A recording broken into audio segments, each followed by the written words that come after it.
Hello, my name is Natasha Mulholland, and I'm the marketing manager of the Angelika Film Center in San Diego. I'd like to welcome you to our new series, Coffee Club, in which we talk to local film industry professionals about our favorite subject, film. So please hit that subscribe button on our YouTube channel to find out more information and also to watch previous Q&As from our New York cinema and to find out more about our fantastic programs through the Angelika. Today's guest is Moises Esparza from the Media Arts Center, San Diego. Welcome, Moises. Hi, Natasha. How are you? Great. It's great to see you. Good to see you too. Through Zoom, you know? Yes. It's great. So please, Moises, tell us about yourself. Yeah, so I'm the exhibitions manager for the Media Arts Center San Diego, local nonprofit here in San Diego that produces the San Diego Latino Film Festival every year for 27 years, and also manages a single screen art house theater in the North Park neighborhood called the Digital Gym Cinema, which is where I'm in right now. I'm in our store. I was able to sneak into the building undetected for this interview. Oh, thank you. I appreciate that. Did you Yeah. put a mask on your way in and out, though? Yeah, I have my mask. Yeah. I didn't think it would be appropriate for the interview, but I do have my mask here. Well, thank you. I'm glad to see your face. Yes. So here's what I know about the San Diego Latino Film Festival. You guys had to cancel your festival on your opening day. Yeah, Tell us about that. Yeah, so our festival was set to launch on March 12th of this year. On March 11th, an ordinance came out that said that gatherings of 250 or more people were essentially banned. So, I mean, planning a festival is really a year-round event. And, you know, on the eve of the festival, the night before, you kind of get all your ducks in order and you're like, okay, this is it. You know, you're about to get on the roller coaster, take that first big drop, and you're kind of bracing yourself for the entire experience, you know. And my entire team was forging ahead, thinking it was going to happen. And then on, you know, March 11th, this ordinance came out. I was in the booth teching movies for our opening night, making sure that everything was working and ingesting and all those wonderful things that festival organizers have to worry about. And while I was in the booth, this ordinance was released, and I didn't see it until hours later. So it was kind of like the middle of the night, and I didn't really know what was going to happen on the morning of March 12th.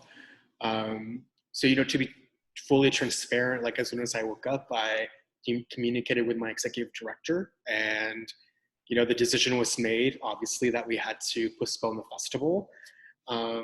So, you know, organizing a festival is challenging work, but having to postpone the festival on the day it's supposed to launch was really the hardest experience of my professional career working with festivals. It was, oh gosh, I believe it. It was heartbreaking. It was all that work. All the work. We had filmmakers flying in from all over who were en route. So they landed here and I had to tell them the terrible news. They were all amazing sports about it. And, you know, we tried to make the best out of the situation, but, you know, the staff was really overwhelmed and stressed and upset. But you know, what was amazing was that we started receiving calls, emails, social media posts from our community that were so overwhelmingly positive that it took the stung out of the postponement to some extent. The festival is here to give a platform to Latino and Latina directors, to their experiences. And we just wanted to have this experience with an audience, and we were just concerned about the reaction, really. Sure. And overwhelmingly positive. So I felt so alleviated and also so humbled by the response.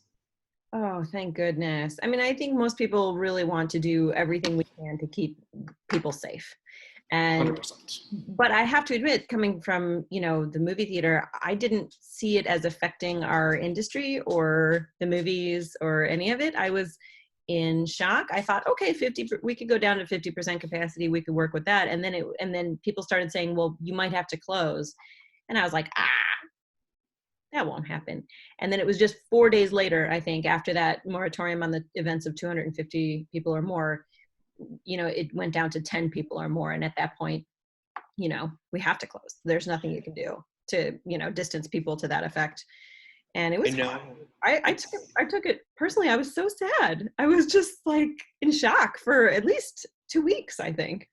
I know for individuals who work at movie theaters or who go to the movies every week, it's almost unfathomable to think that like such a quintessential form of mass entertainment could be, taken away or, take or the access is, taken away from the public. But obviously in their interest of public health, it is the correct choice.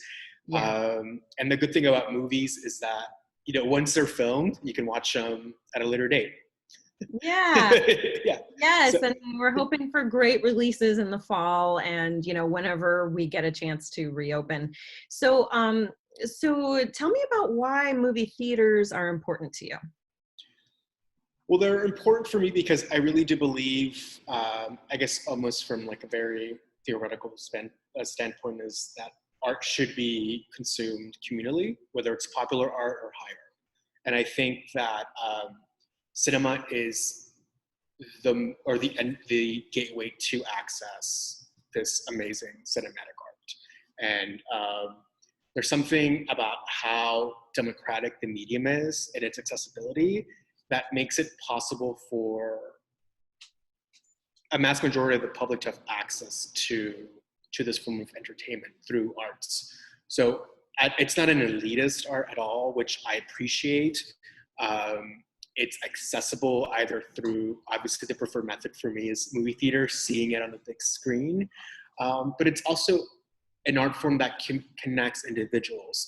There's something really amazing about the silence in a theater that bonds people together. It's a sense of, it's like a social contract almost. Like you're gonna be in this dark auditorium, Yeah. suspending your life for 2 hours. We're gonna be really quiet and we're all gonna experience this together. And I think so many people think that connecting is about talking or touching or, or physicality, but connecting is also about just sharing a quiet experience with, well, obviously the movies aren't quiet, but, not talking to each other, but being able to like detach yourself from the day-to-day of your life and then just being transported to what's on screen is, it's a journey. It really is. Every time you go to the movies, it's a journey. So that's why I like movie theaters so much. And I've always pursued films or going to the movies as a way of escapism, but also as a way of nourishment for art knowledge. And I like to watch movies on the biggest screen possible. That's just like my jam. And yeah, movie theaters are super important.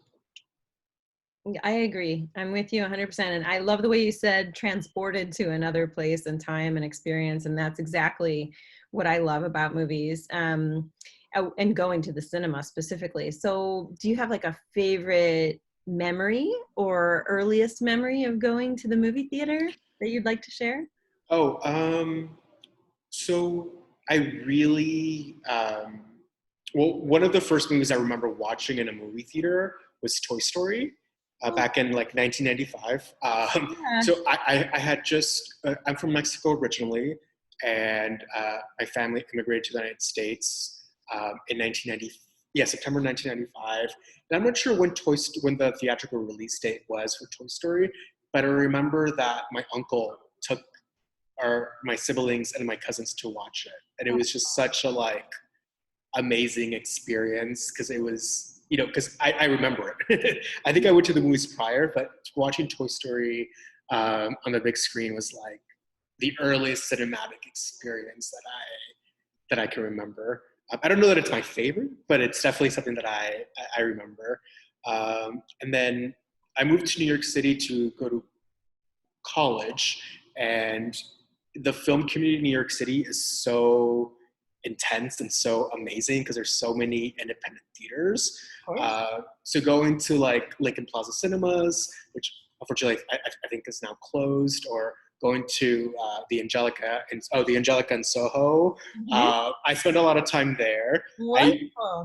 I used to take I used to recommend movies to my friends, and I would drag them, and I don't think they drag them to watch them. I don't think they were that into them, but I remember watching Southland Tales at the Angelika, and my friends were like, what the hell is this? But I was super into it. So yeah, I think I do miss the movie theaters in New York City because, you know, just any type of film, there seemed to be an audience for it. And that's what I try to do here at the Digital Gym Cinemas. I try to find niche audiences that will respond to world cinema. So my dream is the Digital Gym Cinema be modeled after, one of the great New York City independent art house theaters. Oh, how lovely.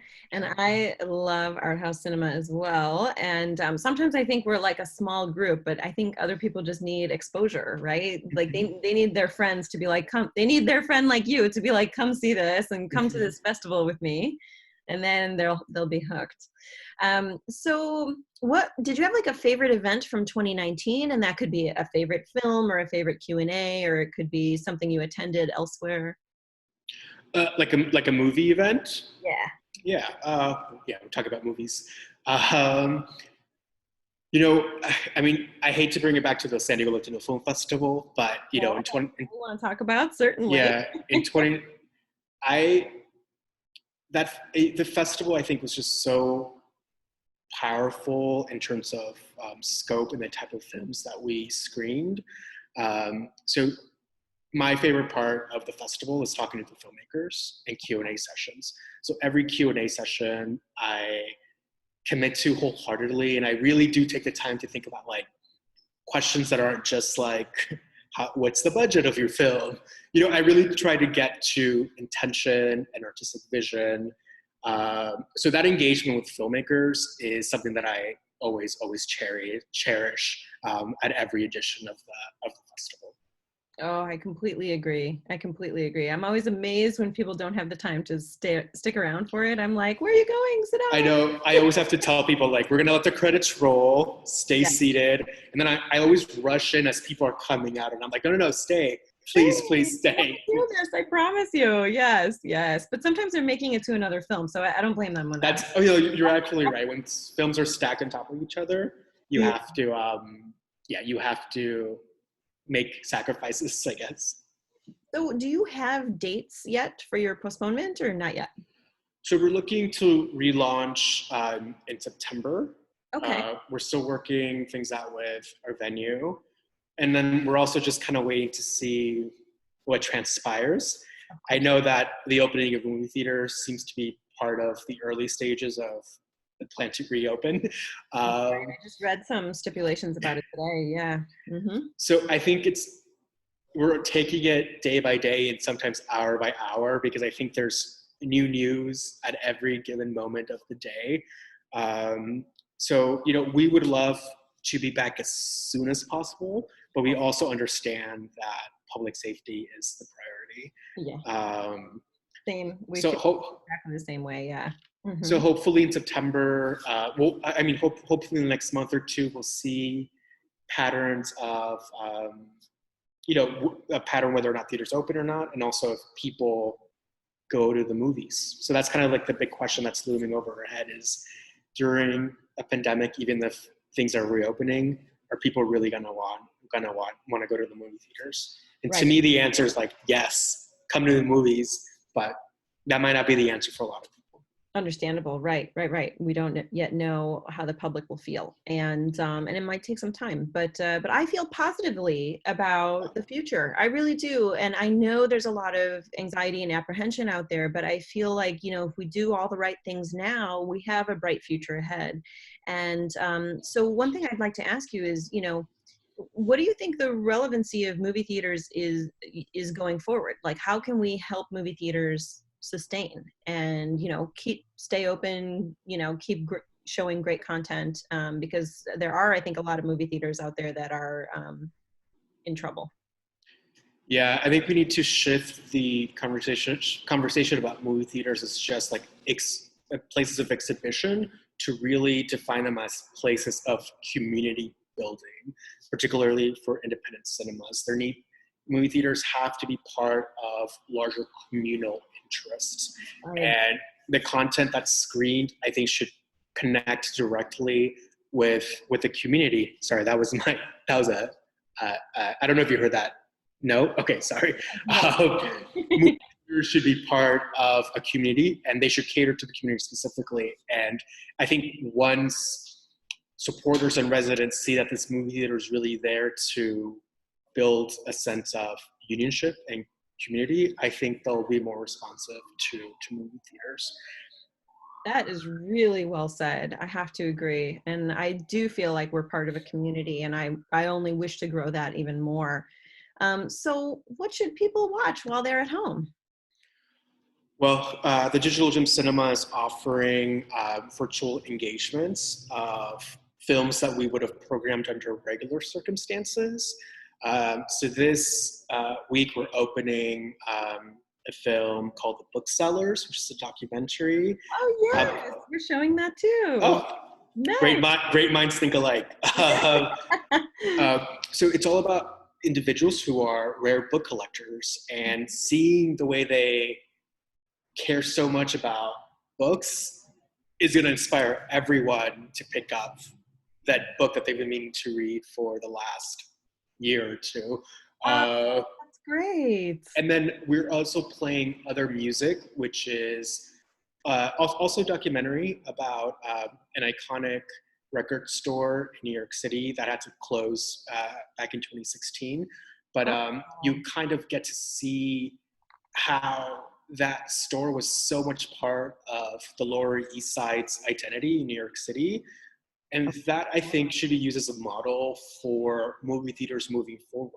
Their identity shouldn't be defined by the blockbuster they screen or the attendance numbers. They should be defined by what they contribute back to the community and what the community thinks of the movie theater.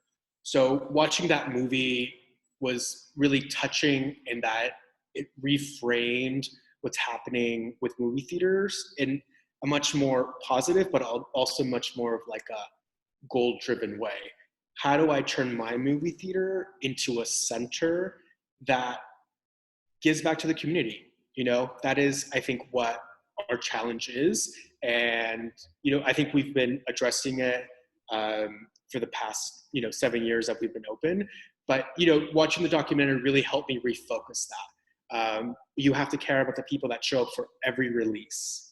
You have to care about the people who walk in for the first time. Yeah. You have to make people feel like they're part of a collective experience. So, it inspired me to think of some good ways of improving your theater once it's open. And what was the name of that documentary again? Other Music. Other Music, very nice. And that's available for streaming on, what is your website?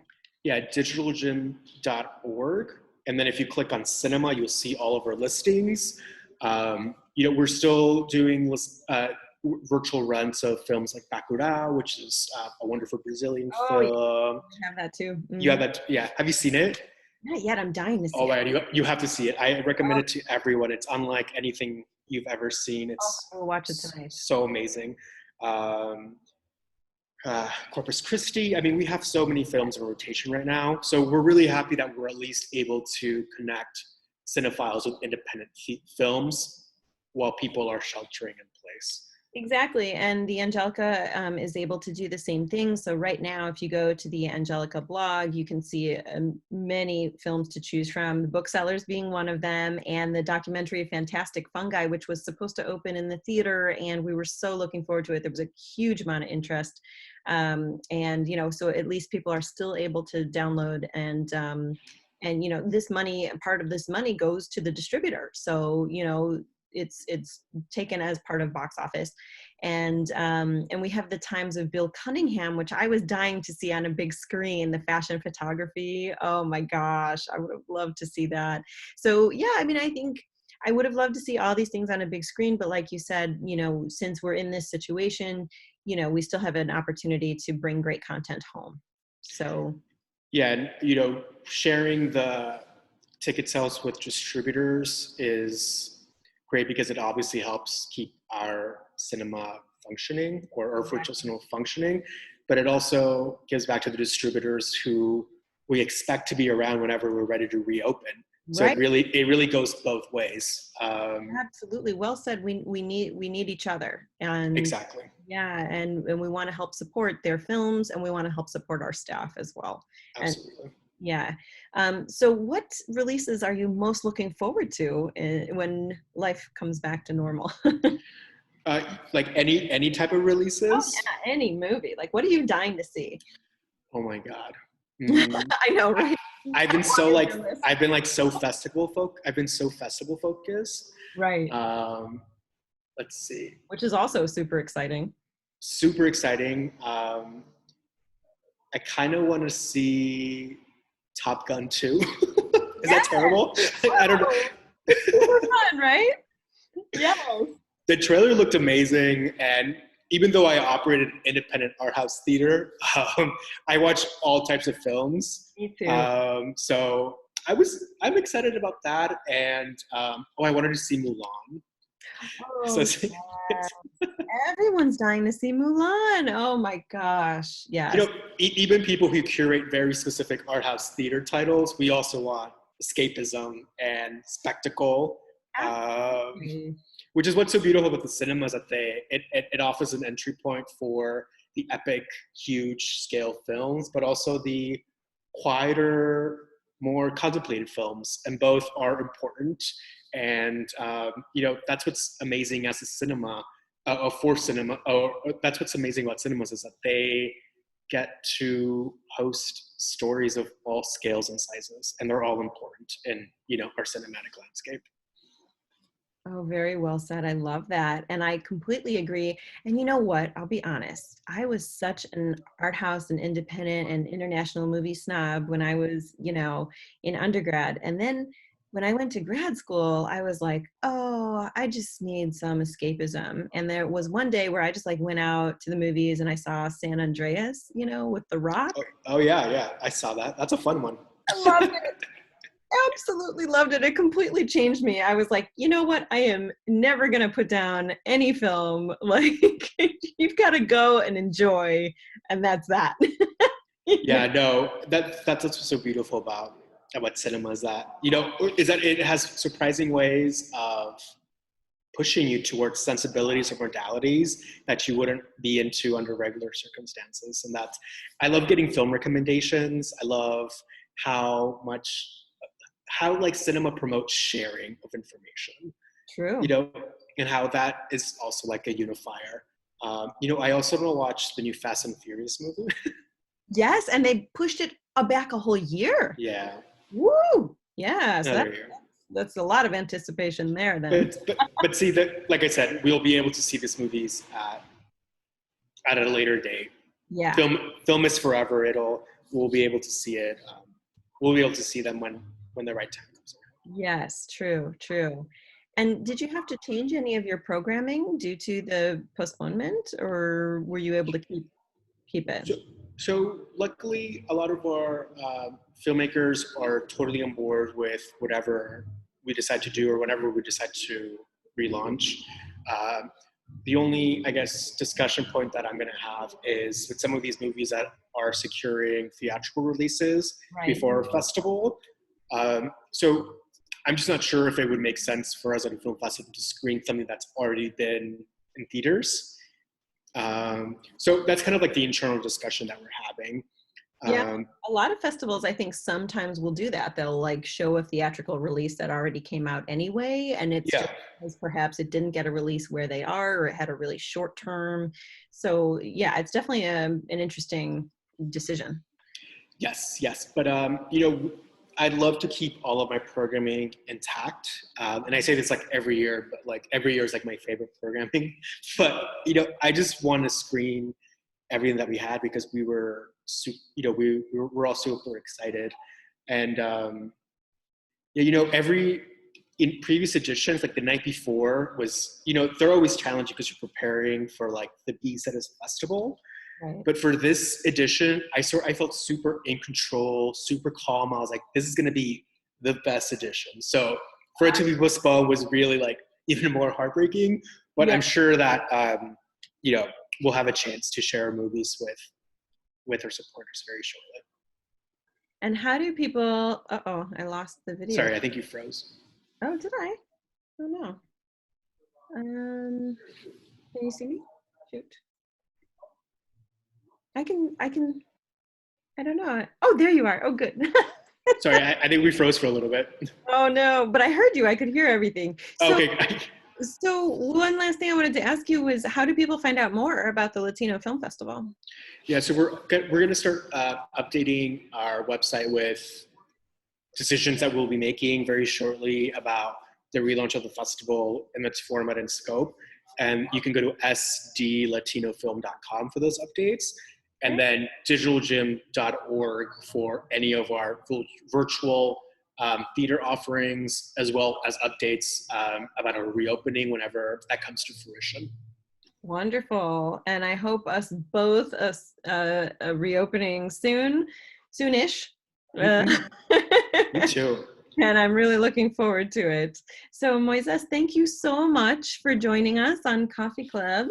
And thanks everyone for watching. And please hit that subscribe button to find out more from the Angelika, and check out our awesome streaming opportunities through the Angelika website. And you can see all the offerings on the blog page. Thanks so much, and we'll see you again.